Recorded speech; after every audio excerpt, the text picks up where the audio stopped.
और ये बताने के लिए हमारे साथ हमारे सहयोगी अनुवेश रथ है। अनुवेश, फाइटर जेट से जुड़ी हुई एक बहुत एक्सक्लूसिव खबर आप हम सब के लिए लेकर आए हैं, जरा बताइए क्या है। जी स्वाति, जिस तरीके से हमने इससे पहले 2 स्टोरीज की थी कि भारतीय फाइटर जेट्स के प्रोडक्शन को बढ़ाने के लिए, उसमें तेज़ी लाने के लिए एक कमेटी का गठन किया गया था, जिसकी अध्यक्षता डिफेंस सेक्रेटरी कर रहे थे।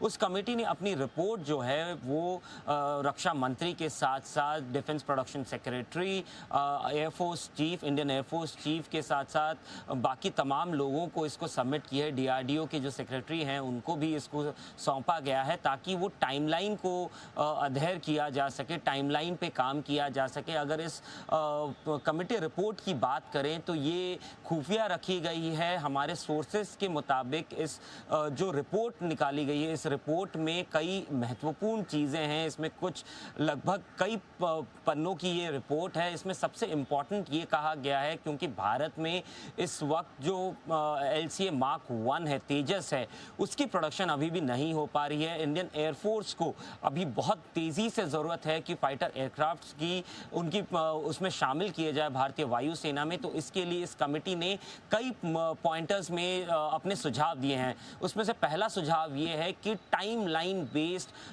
यहाँ पे प्रोडक्ट्स या फिर चीज़ें अचीव की जाएं।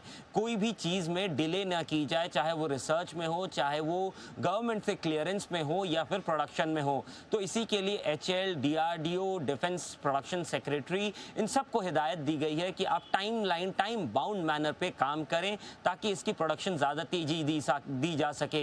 इसी के साथ साथ यहाँ पे ये भी कहा गया है, हमारी जो अभी सबसे महत्वपूर्ण चीज़ है वो फाइटर जेट्स के इंजन्स की बात की जा रही है, जो जनरल इलेक्ट्रिक से ली जानी थी, चाहे वो GE FE 414 की बात हो या FE 404 की बात हो। इन दोनों फाइटर जेट इंजन को किस तरीके से लाया जा सकता है जल्द से जल्द, और साथ ही में भारत अपने आत्मनिर्भर भारत के तहत किस तरीके से भारत अपने देश में फाइटर जेट इंजन को प्रोड्यूस कर सके।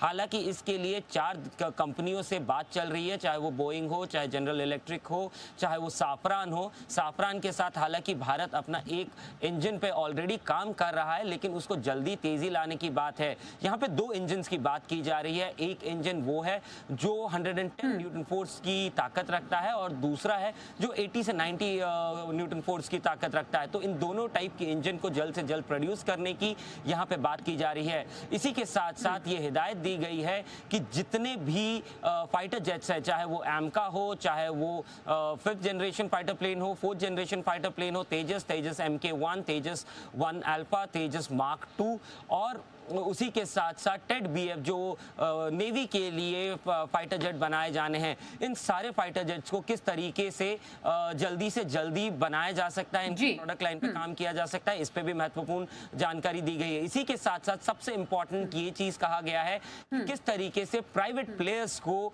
इस पूरी प्रक्रिया में शामिल किया जा सके ताकि यहाँ पे तेजी लाई जा सके। हमने 2 स्टोरीज की थी इससे पहले, एक किस तरीके से एमका को अब प्राइवेट प्लेयर्स के साथ मिलकर के बनाया जाएगा, और उसी के साथ साथ जो ऑलरेडी एग्जिस्टिंग प्लेयर्स हैं जैसे कि HAL, उसको किस तरीके से उसके जो बाकी पार्ट्स होते हैं, चाहे सेंट्रोफ्यूज की बात करें, बैक फ्यूज की बात करें, उसको किस तरीके से प्राइवेट प्लेयर्स से लाया जा सकता है, और उसी के साथ साथ किस तरीके से इस पूरी प्रक्रिया में तेजी लाई जा सकती है, ये इस कमेटी की रिपोर्ट ने कहा है। हालांकि राइट अनुवेश, बिल्कुल पहले भी आप कई रिपोर्ट्स पेश कर चुके हैं, और जो आपने नई अभी खबर बताई उसके मुताबिक जो फाइटर जेट है उसकी प्रोडक्शन में कैसे तेजी लाई जाए, उसकी कमेटी जो बनी उसने रिपोर्ट सौंपी है। इस तमाम डिटेल को हम तक पहुंचाने के लिए अनुवेश, थैंक यू सो मच, आपका धन्यवाद हम करेंगे। आइए एक बार फिर से हम हमारे एक्सपर्ट की तरफ चलते हैं। नीलेश जैन हमारे साथ है। नीलेश जी, एक क्विक अगर आप नज़र थोड़ा अगर डिफेंस स्टॉक्स में डालें, उसमें भी HAL पर एक नज़र डालें, क्योंकि अभी एक्सक्लूसिव खबर हमारे सामने अनुवेश लेकर आए थे। यहाँ पर आप फिलहाल कुछ पैटर्न देख पा रहे हैं, ट्रेंड देख पा रहे हैं, जहाँ पर हम कुछ खरीदारी के मौके तलाशें, स्पेशली आफ्टर दिस न्यूज़? देखिए स्वाति जी, निचले स्तरों से यहाँ पे पिछले कुछ एक दिनों में हमने काफी अच्छा रिबाउंड देखा है। स्टॉक ने सपोर्ट लिया था 3100 के लेवल के आसपास का, और लगातार पिछले 4-5 दिनों में एक high top and high bottom formation यहाँ पे बना है। आज भी अगर आप देखें तो मार्केट की जो स्थिति है उसके विपरीत यहाँ पे थोड़ा सा बाइंग इंटरेस्ट इमर्ज होता हुआ नजर आ रहा है। तो नजरिए यहाँ पे थोड़ा सा पोजीशन रखना होगा। ट्रेडिंग के पर्सपेक्टिव से तो कोई ट्रेड निकल के नहीं आ रहा है।